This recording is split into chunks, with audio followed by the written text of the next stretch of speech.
વર્ષ 2024 લોકસભાનું ઇલેક્શન આવી રહ્યું છે ત્યારે પ્રધાનમંત્રી નરેન્દ્ર મોદીના નેતૃત્વ હેઠળ ભારતીય જનતા પાર્ટી ફરી એકવાર આ ઇલેક્શન લડવા માટે જઈ રહી છે અને એ કિસ્સાઓની અંદર ફરી એકવાર મોદી સરકારના સ્લોગન સાથે અમદાવાદના મણિનગર વિસ્તારમાં સ્થાનિક ધારાસભ્ય અને મેયરની ઉપસ્થિતિમાં ક્રિકેટ ટુર્નામેન્ટનું આયોજન કરાયું।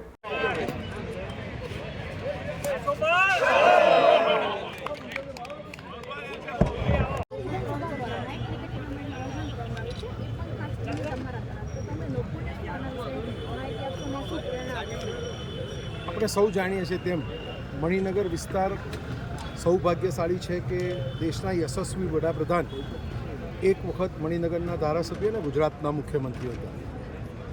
નરેન્દ્રભાઈના સમયમાં મણિનગરનો અપાર વિકાસ થયો છે અને અનેક એલજી મેડિકલ કોલેજ, એકા શાસ્ત્રી કોલેજ, આવા અનેક આયામો નરેન્દ્રભાઈએ અમને આપ્યા છે।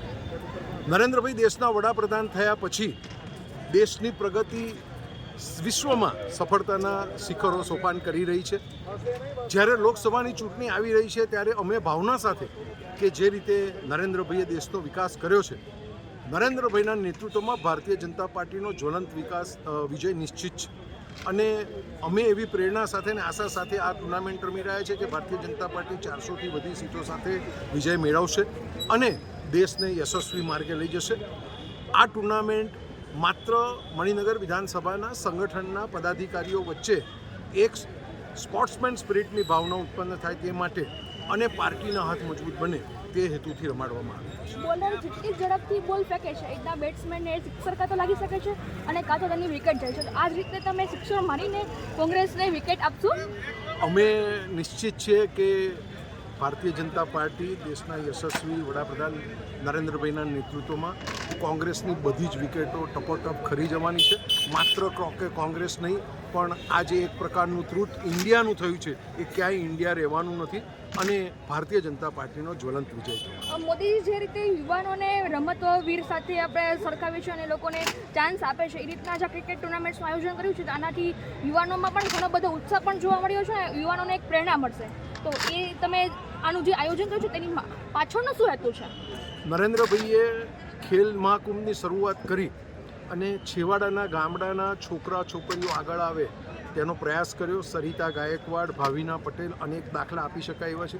એવી જ રીતે મણિનગર વિસ્તારમાં પણ છેવાડાના અમારા લાભા જેવા વોર્ડના મધ્યમ વર્ગના અને ગરીબના લોકો આગળ આવે, ટુર્નામેન્ટ રમે અને તેઓ દેશમાં અને રાજ્યમાં પ્રગતિ કરે એ ભાવના સાથે આ ટુર્નામેન્ટ અમે રમાડી રહ્યા છીએ। ક્રિકેટ ટુર્નામેન્ટ્સમાં યુવાનોની ક્રિકેટ ટીમ છે ત્યારે જીતે છે ત્યારે તો લોકોમાં ભારે ઉત્સાહ જોવા મળે છે, પણ મહિલાઓની જે ક્રિકેટ ટીમ છે એને કોઈ બી ચાન્સ મળે છે તો કોઈમાં એટલો બધો ઉત્સાહ જોવા નથી મળતો। તમે આ જ રીતે આજની ટુર્નામેન્ટમાં મહિલાઓને પણ સામેલ કરી છે તો તેનાથી પણ એક દેશને મહિલાઓ માટે ગર્વ થશે, તેનું શું તમે એની પાછળ હેતુ છે લોકોને કહેવા માગો છો કે મહિલાઓને પણ આગળ આપણે ક્રિકેટમાં જવા દેવી જોઈએ? વર્ષોથી આપણે ઘણી બધી વાતો સંસદમાં સાંભળી કે મહિલાઓને 33% રિઝર્વેશન સંસદમાં મળવું જોઈએ, કોઈ પણ સરકાર ના કરી શકે, પરંતુ શ્રદ્ધેય નરેન્દ્રભાઈ અને ભારતીય જનતા પાર્ટીની સરકારે 33% રિઝર્વેશન સંસદમાં આપ્યું। એટલે હું કોઈ રિઝર્વેશનની વાત નહીં પણ મહિલાઓના સશક્તિકરણની વાત કરી રહ્યો છું। એ કોઈ પણ ક્ષેત્ર હોય એમાં ભારતીય જનતા પાર્ટી અને નરેન્દ્રભાઈ મહિલાઓના સશક્તિકરણ ઉપર ભાર મૂકી રહ્યા છે અને એ જ આયોજનના ભાગરૂપે અમે પણ મણિનગર વિસ્તારની અમારી સંગઠનની મહિલાઓ સશક્ત થાય, ખૂબ આગળ વધે અને પાર્ટીના કામમાં અમારા સાથે ખભો મળીને કામ કરે એ હેતુથી મહિલાઓ પણ આ ક્રિકેટ ટુર્નામેન્ટ રમવાની છે। એમના હાથ મજબૂત કરવા આપણે બધા જ આ ટુર્નામેન્ટ રમાડી રહ્યા છીએ। આપણી ભાવના છે કે 400ની ઉપર, પણ આપણે એમ કહીએ કે જંગી બહુમતીથી આપણે કોઈ લિમિટ મૂકવી નથી। કોંગ્રેસના સુપડા સાહેબ છે, પોલિટિકલ વાત પણ કરવી નથી, પણ આ વખતે ઇતિહાસ, આઝાદી પછીનો ઇતિહાસ થવાનો છે અને એટલી વિક્રમી સીટથી નરેન્દ્રભાઈ ફરી વડાપ્રધાન બનવાના છે એવો અમિતભાઈ અમને વિશ્વાસ છે ને એટલે આ ટુર્નામેન્ટ રમાડી રહ્યા છીએ। આપણે અમિતભાઈને પણ સાંભળવાના છે, ડૉક્ટર કિરીટભાઈને। ખૂબ સ્પોર્ટ્સમેન સ્પિરિટથી આપણે આ બધી ટુર્નામેન્ટ રમવાના છીએ। હું આખા આયોજનમાં રાકેશભાઈ બ્રહ્મભટ્ટ, ઉત્પલભાઈ, અમારા બધા જ યુવા મોરચાના બધાના નામ લેવા અઘરું છે, એટલા બધા લોકોએ આમાં સહકાર આપ્યો છે, છેલ્લા કેટલાય દિવસોથી મહેનત કરી રહ્યા છે।